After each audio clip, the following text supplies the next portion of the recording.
You're listening to a podcast from cancer.net.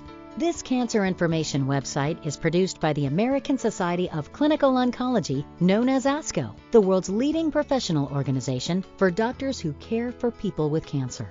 The purpose of this podcast is to educate and to inform.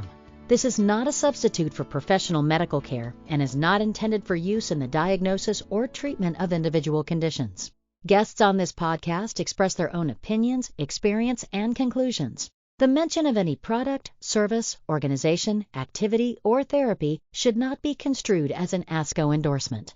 In this podcast, Dr. Tian Zhang and Dr. Afreen Shariff discuss common and sometimes serious side effects caused by a type of immunotherapy called immune checkpoint inhibitors. They also explain why it's important for people with cancer to track the side effects they experience and discuss them with their healthcare team.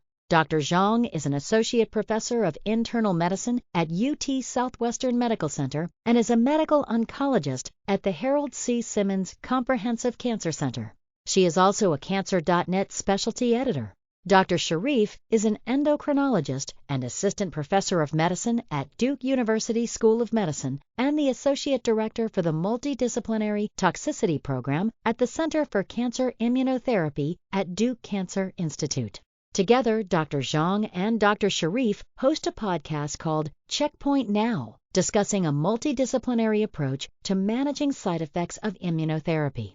Learn more and listen at www.checkpointnow.org. View full disclosures for Dr. Zhang and Dr. Shariff at cancer.net. Hi, everyone. Thank you for joining. My name is Tian Zhang, and I specialize in treating patients with kidney, bladder, and prostate cancers. I'm happy today to be joined by my wonderful colleague at Duke, Dr. Afreen Shariff. Hello, everyone. I'm Dr. Afreen Shariff, endocrinologist, assistant professor of medicine, and associate director at the Center of Cancer Immunotherapy at Duke Cancer Institute. We're happy to talk today on the podcast cancer.net about immune checkpoint inhibitors and associated side effects that many patients often are concerned about. Neither of us have any disclosures related to this podcast content. Thanks, Afreen. With the increase in use of immune checkpoint inhibitors for patients with cancer and the prevalence of side effects and toxicities, we thought it was important for patients to understand what side effects to monitor for and when to contact their doctors for further guidance and management. We thought we would put together this particular podcast to focus on side effect monitoring from a patient perspective. I agree. We have some side effects that can potentially be attributed to multiple toxicities, but there are others that can be pretty straightforward. These are times when referrals to subspecialists like myself are necessary, and at other times, the treating oncologist primarily manages toxicities. The more our patients know, the better prepared they will be when starting on immune checkpoint inhibitors. Tian, let's get started. When you're introducing a new start for immune checkpoint inhibitors to a patient in your clinic, what is your overall advice? Afreen, I think it's so important for patients to understand the general scope of side effects to monitor for.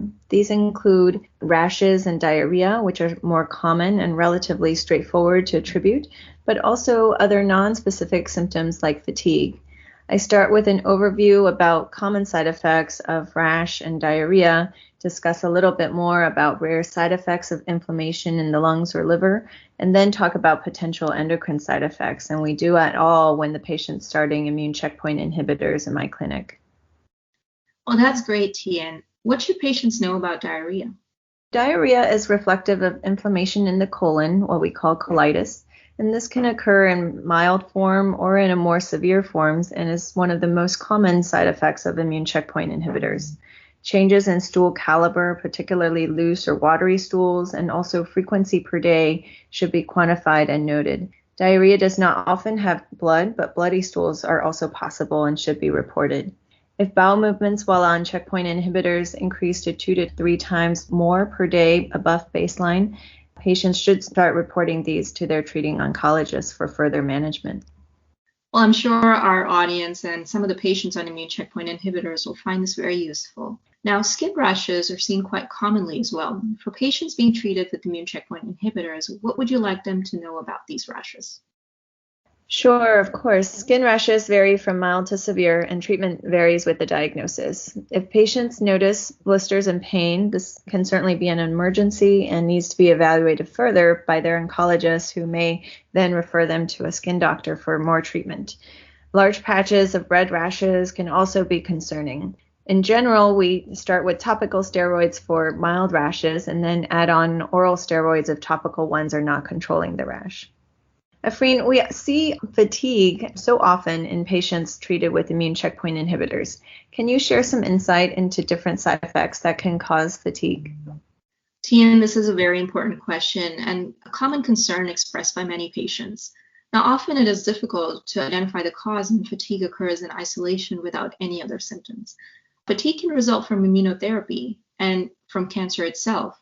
But what I want to emphasize is the difference between ongoing fatigue and profound fatigue, which is a severe version affecting everyday activity levels. When patients experience profound fatigue, it's important to know what other symptoms are present that can help with identifying a cause. Great. And what other symptoms should patients be aware of? For example, if fatigue occurs with rapid weight loss and a poor appetite, it can indicate failure of the pituitary gland or the adrenal gland to make stress hormones like steroids. Sometimes this occurs with headaches and vision changes, indicating a side effect causing inflammatory changes of the pituitary gland in the brain. If this is a concern, your oncologist will advise further testing and a referral to a hormone doctor like myself called an endocrinologist. Now, when fatigue occurs with rapid weight loss, increased heart rate, and tremors, these can be signs of an overactive thyroid called hyperthyroidism. Now, in contrast, fatigue with weight gain can indicate an underactive thyroid. Both of these thyroid-related side effects will require lab evaluation to confirm a diagnosis. Afreen, fatigue is so common and also a presenting symptom for diabetes as well. Can you tell us more about this? Yes, fatigue and weight loss are common in new onset or worsening diabetes.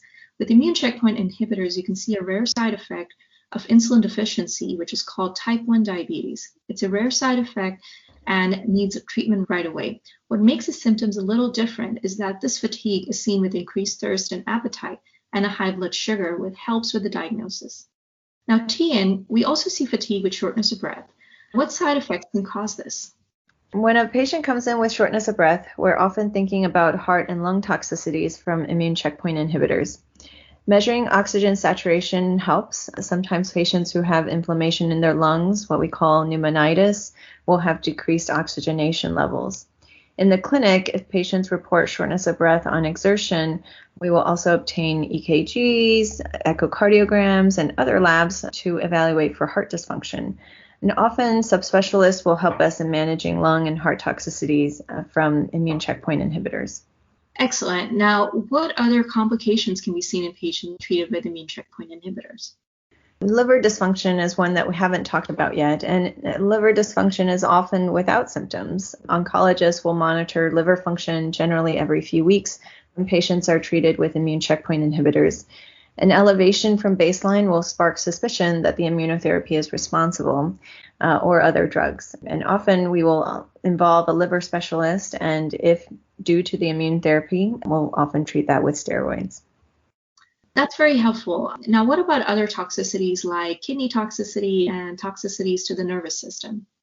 Sure. Certainly these are rare forms of toxicities, the ones that affect the kidneys or neurologic toxicities, but they can certainly happen. For kidney toxicities, we would monitor kidney function on labs, and sometimes we'd need to involve a kidney specialist. These are often primarily treated with steroids. Neurologic toxicities are rare but can be disabling and dangerous if diagnosed late. So patients can experience symptoms ranging from mild, like numbness and tingling, to more severe symptoms of weakness and paralysis. These situations often involve the input of a neurologist. Thanks, Tian, for your insight on these rare side effects. Interestingly, some side effects may be picked up on labs while patients may not have any symptoms. This is why oncologists are often checking blood work with every treatment, and it's important to bring up symptoms when you do experience them while on treatment. While these side effects are concerning, it's important to have a conversation with your treating oncologist to weigh your risk for each of these side effects. Most importantly, remember that a majority of these less severe side effects are manageable and do not need interruption of immune checkpoint inhibitors. This is a general guidance, and it's important to always refer to your treating clinician. Thanks, Afreen. I hope this session helps bring awareness for symptom management and side effects management for patients on immune checkpoint inhibitors. For other information on specific toxicities, there are several resources. You can follow us on Twitter at CheckpointNowMD. Check out our podcast, Checkpoint Now, on Apple Podcast or Spotify, or also go onto the cancer.net website with more information on disease-specific treatments and toxicities. Thank you, Dr. Zhang and Dr. Shariff. To learn more about immunotherapy and its possible side effects, please visit www.cancer.net/immunotherapy. And if this podcast was useful, please take a minute to subscribe, rate, and review the show on Apple Podcasts or Google Play. This Cancer.net podcast is part of the ASCO Podcast Network. This collection of 9 programs offers insight into the world of cancer care, covering a range of educational, inspirational, and scientific content. You can find all 9 shows, including this one, at podcast.asco.org. Cancer.net is supported by Conquer Cancer, the ASCO Foundation, which funds life-saving research for every type of cancer, helping patients everywhere. To help fund Cancer.net and programs like it, donate at conquer.org/donate.